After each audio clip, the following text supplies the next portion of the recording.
अस्सलाम वालेकुम students, welcome back to my YouTube channel cursive writing. आज की वीडियो जो है वो फिज़िक्स के पेपर प्रेजेंटेशन के बारे में कि आप फिज़िक्स के पेपर में शॉर्ट क्वेश्चंस कैसे अटेम्प्ट कर सकते हैं।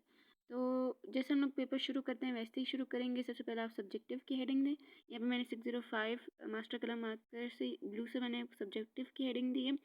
आप यहाँ पे 604 मार्कर भी यूज़ कर सकते हैं, ठीक है ना। जिन्हें नहीं आता इस तरह लिखना तो वो अपनी राइटिंग में भी लिख सकते हैं जैसे उनको अच्छा सही लगे वैसे। तो सब्जेक्टिव की हेडिंग दी। यहाँ पे सब्जेक्टिव की हेडिंग देने के बाद हमारा जो होता है ना वो पार्ट 2 होता है शॉर्ट क्वेश्चंस के लिए। तो यहाँ पे मैं शॉर्ट क्वेश्चंस अटेम्प्ट करूँगी तो मैं यहाँ पे नीचे ही पार्ट 2 की हेडिंग दूँगी।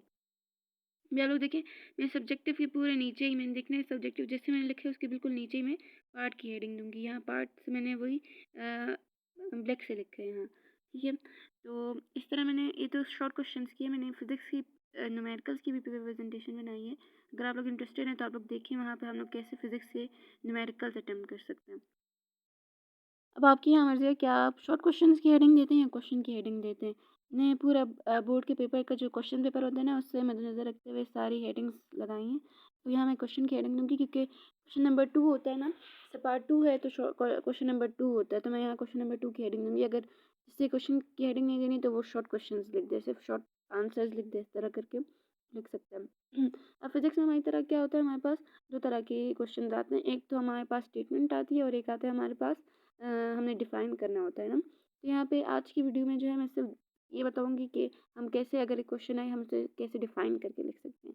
उस फिज़िक्स के पेपर में जैसे आते हैं ना कुछ क्वेश्चन, जैसे define unit vector, define scalar, define projectile motion, कुछ ऐसे आते हैं। आपको चाहिए कि सब सिर्फ आप उन्हें डिफ़ाइन नहीं करें, उनके साथ एक और कोई हेडिंग बनाएं जिससे उनके अगर कोई डायग्राम है या एग्जाम्पल दें, ताकि आपको इससे बहुत अच्छे मार्क्स मिल सकते हैं।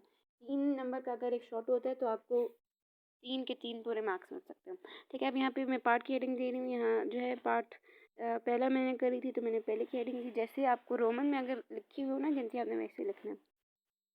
अब यहाँ पे मैंने सोचा कि मैं यूनिट वेक्टर करूँ। ये पेपर प्रेजेंटेशन जो है वो 11 और 12 क्लास के लिए, ठीक है ना। यूनिट वेक्टर जो है मैंने वो ऐसे क्वेश्चंस रखे हैं जो इंपॉर्टेंट होते हैं, जिससे आप लोग को आए बोर्ड के पेपर में आते हैं कि किन्हें कैसे अटेम्प्ट करना है। तो यूनिट वेक्टर की ये मेन हेडिंग थी तो मैंने इसके लिए 605 मार्क का यूज़ किया। कुछ स्टूडेंट जो होते हैं वो इस बात में कंफ्यूज होते हैं कि हम लोग पेपर में कौन सा कौन से पेन से अपना शॉर्ट क्वेश्चन या पूरा पेपर अटेम्प्ट करें। तो आप लोग अपने बोर्ड के हिसाब से देख सकते हैं, अपने सीनियर से पूछें, अपनी टीचर से पूछें कि हम इंक पेन यूज़ करें, बॉल पेन यूज़ करें। कुछ बच्चों की जो राइटिंग होती है बॉल पेन से अच्छी होती है, किसी की इंक पेन से बहुत अच्छी होती है। तो मैंने यहाँ पे ब्लैक पेन यूज़ किया, ब्लैक बॉल पेन। आप लोग अपने हिसाब से देखें कि कौन सा आप लोग के बोर्ड में लगता है ना, ठीक है। ऐसा ना फिर आप लोग के मार्क्स कम हो। तो मेरा जो बोर्ड था तो उसमें तो सारा अलाउ था कि आपने जिससे भी करना है आप लिख सकते हैं, जिस मार्कर जिस पेन से भी लिखना है। तो आप लोग इसको देख लीजिएगा।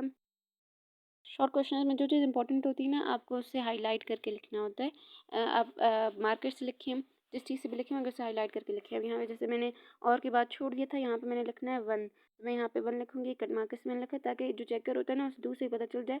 अगर आपने कोई मिस्टेक की हो ना बीच में तो बस उससे जो भी अगर सामने जो नज़र आ रहा होता है ना जो हाईलाइट हुआ होता है वो उससे दिख जाता है। तो वो इस तरह मार्किंग कर लेते हैं।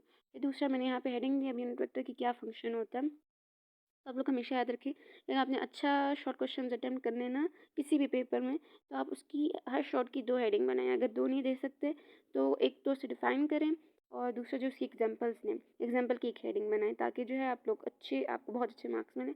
इस तरह करके वर्क करता है और आपको बहुत अच्छे मार्क्स मिलते हैं। यहाँ मैंने यूनिट वेक्टर की इक्वेशन भी लिख दी है, कैसे आप इक्वेशन भी लिख दें फिर आपको बहुत अच्छे मार्क्स मिलेंगे। कुछ बच्चे स्टूडेंट्स ऐसे होते हैं जिन्हें सारा आता होता है मगर उन्हें अटेम्प्ट करने का तरीका नहीं आता होता। तो आप लोग बस जो जो इम्पोर्टेंट आपको लगता है ना, चाहे आप अगर कुछ भी है, किसी भी चीज़ का पेपर है, अगर आपको कुछ भी पूछा गया है, आपको पता है कि क्या चीज़ इंपॉर्टेंट है, तो बस आप इम्पोर्टेंट उसे हाईलाइट करके लिख दें तो बहुत अच्छे मार्क्स आते हैं। और पूरा शॉर्ट क्वेश्चन मैंने अटेम्प्ट कर लिया। मैं आपको बताती हूँ, देखिए सब्जेक्ट के नीचे मैंने लाइन्स लगाई हैं, पार्ट के नीचे लगाई हैं, क्वेश्चन के नीचे लगाई हैं, यूनिट वेक्टर जो इंपॉर्टेंट हेडिंग्स है ना आपने उनके नीचे लाइन लगानी है और जैसे ख़त्म होता है ना उसके नीचे भी आपने एक लाइन ड्रॉ कर देनी है, ठीक है ना। नेक्स्ट वीडियो किस चीज़ के बारे में होनी चाहिए आप मुझे कमेंट कर दें। तब तक के लिए बाय बाय, अल्लाह हाफ़िज़।